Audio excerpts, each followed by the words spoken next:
Welcome to Channel AMEC, your insight to the Australian visa system.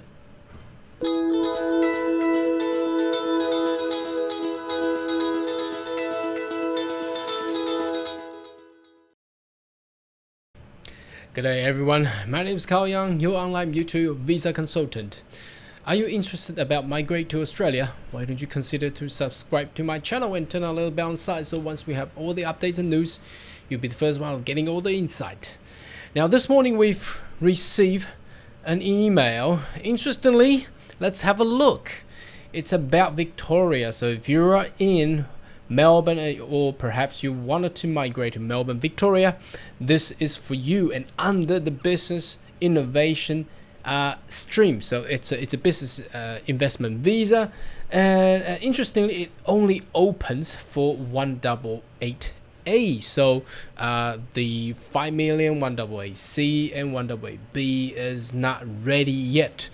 There's not much information in my email, but they provide a link there, so I'm gonna take you straight to the actual website to actually see what the contents and detail it is. So let me just adjust that the web page, as you may be able to see the full picture. So living in Melbourne, Victoria, Australia. So now this is the new policy and requirement if you wanted to choose to lodge 188A in Victoria. So let's check it out. So Business Innovation Investment Provisional Visa Subclass 188 Business Innovation Stream. So it's basically a visa that allows a person who has a business background to establish another venture or business in Australia and operate it for 3 years, then transfer into permanent residency. So let's check it out what the requirement it is. So the cost is free, it's no fee, it's free, okay? And the visa is going up to 5 years, and you need to stay there for 3 years after you have the visa, and you can apply permanent residency afterwards. So provided that you meet the permanent residency requirement, generally you will need to meet the success business requirement there.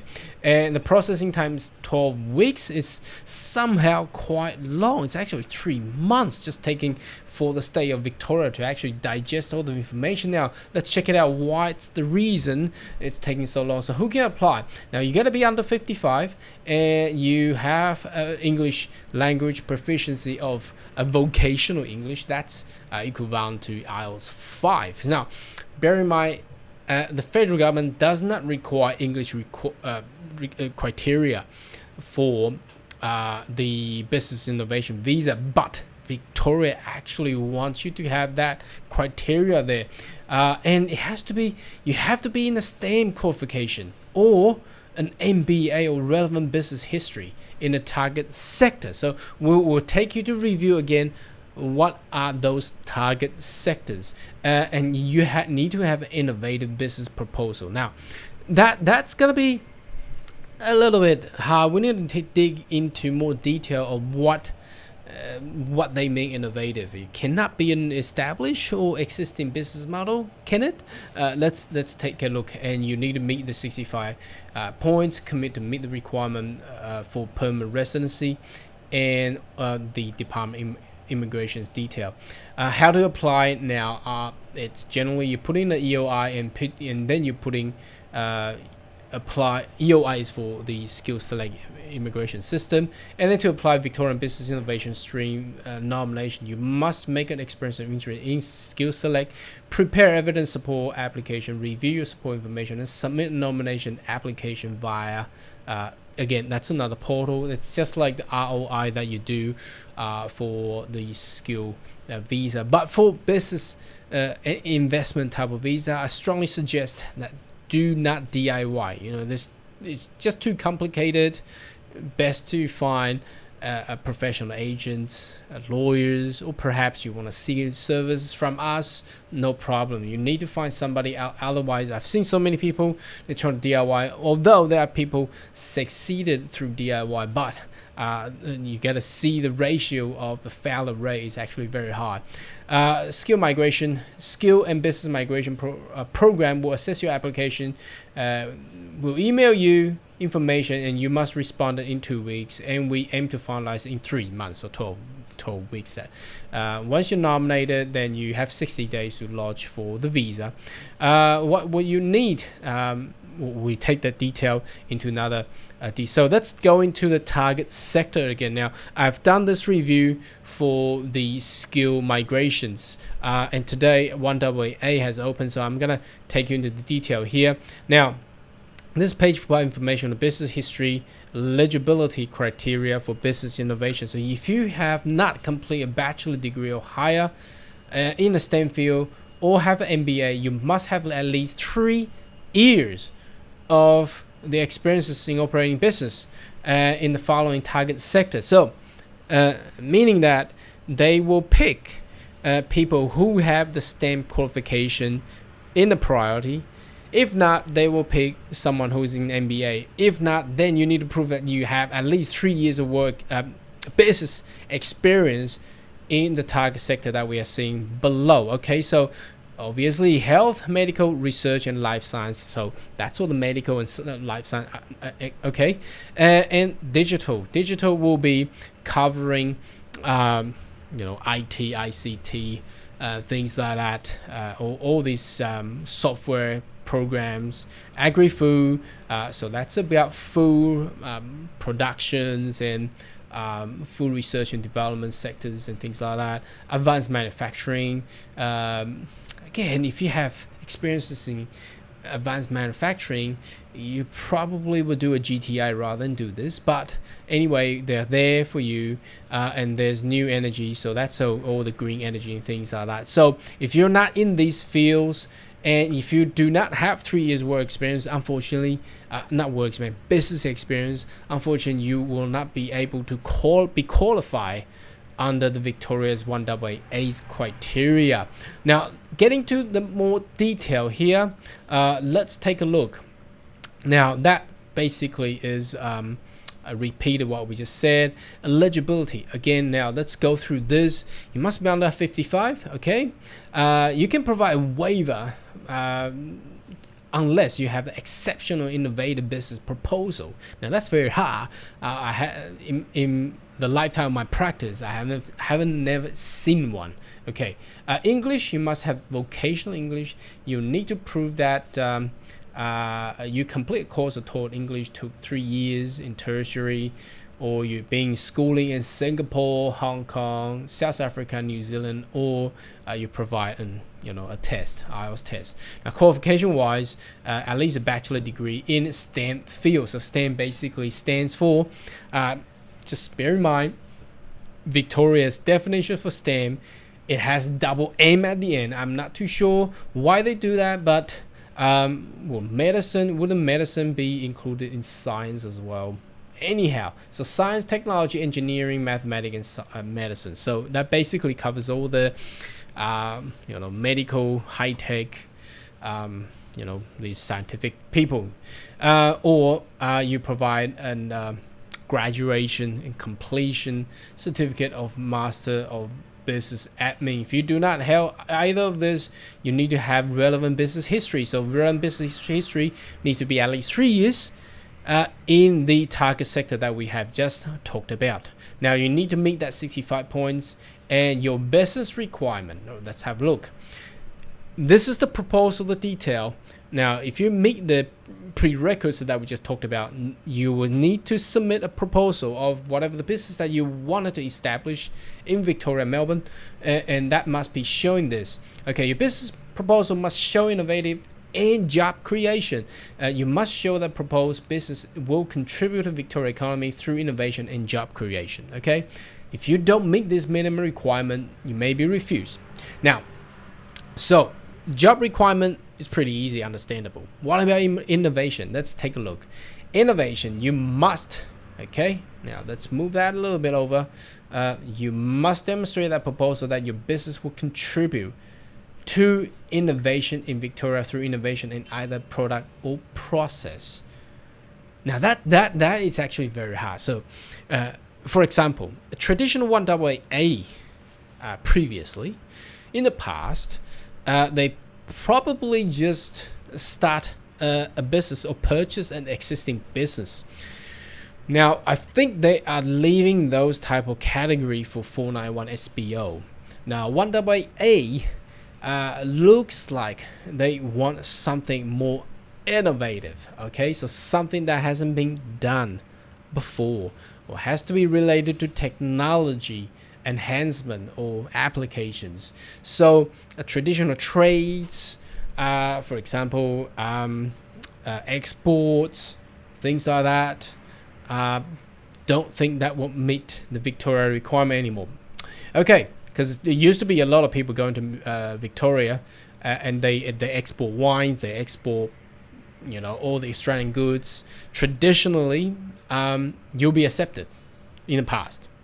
I don't think that will be the case anymore, because basis on the requirement to meet the definition of innovation. Now, job creation, you need to employ 2 full-time. Okay, now again, debatable.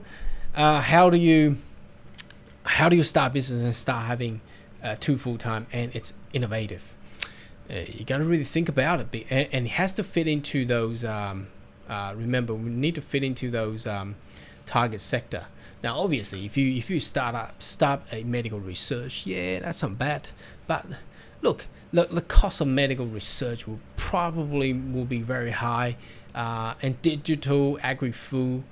This is all we are talking about medium-sized business, not small. So small size, I think Victorian government will lead that to SBO, but unfortunately, we don't see SBO category for Victorian as well.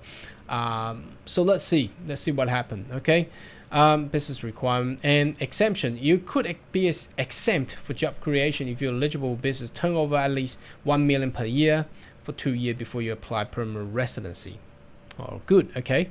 Now, exporters. Now, we just mentioned about exporters. Importing information from export business activity. If you're proposing to engage export, you must read and be aware. Does your proposed export provide direct contribution to Victorian economy? Now, I thought it's going to be innovation, but export is not really an innovation though. But some assessment require export value of Victorian goods and services. So again, what they're talking about here, perhaps it's not the goods. For example, wine. I mean, that's not innovative. But if you export a IT service, for example, you have IT business, and then you serve globally. That's exporting. Okay, so I think that's what they're trying to say. And job creation, local economy and benefits, assistant Victorian business. And again, for example, food. If you're producing food, agri-food and export, then obviously that's not a problem. But unless you're producing wine, that will fit into agri-food, and then you export. But again, that's gonna be a major investment rather than what you require to actually invest it into for the minimum requirement. That's going to be millions of dollars. Expansion of export market. You must engage in parallel. Must not engage in parallel exporting. What is parallel exporting? Parallel exporting is where goods are sold in the export market without a consent of the owner of the goods trademark.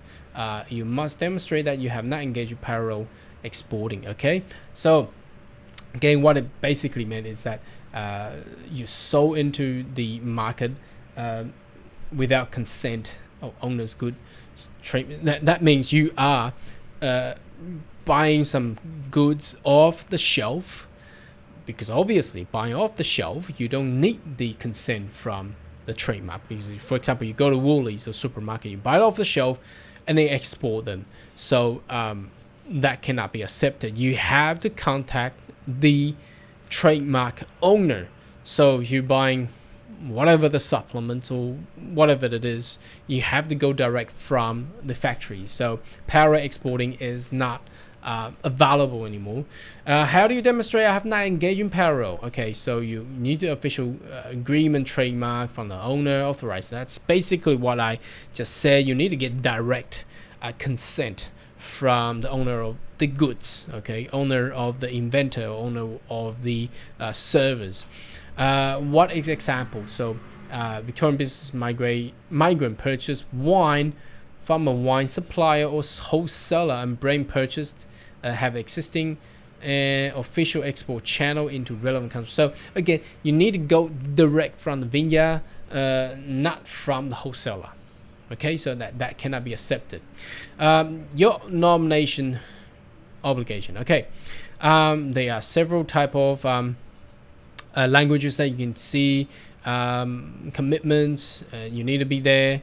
You need to be stay in Victoria, and you need to complete the survey and things. So let me just quickly jump into English, and let me open it up.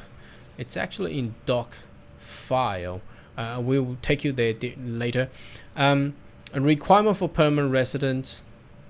Okay, so this is after you get 1AA, what you are required to do and to complete in order to transfer into permanent residence. You must show the business activity contribute to the economy. Again, that's the same as before.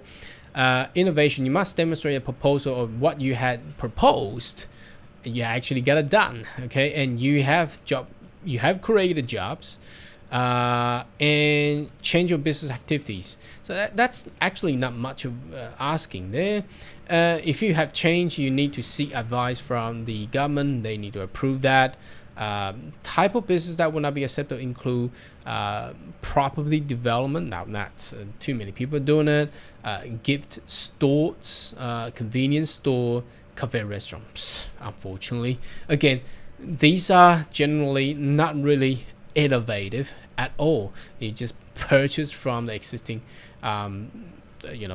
businesses.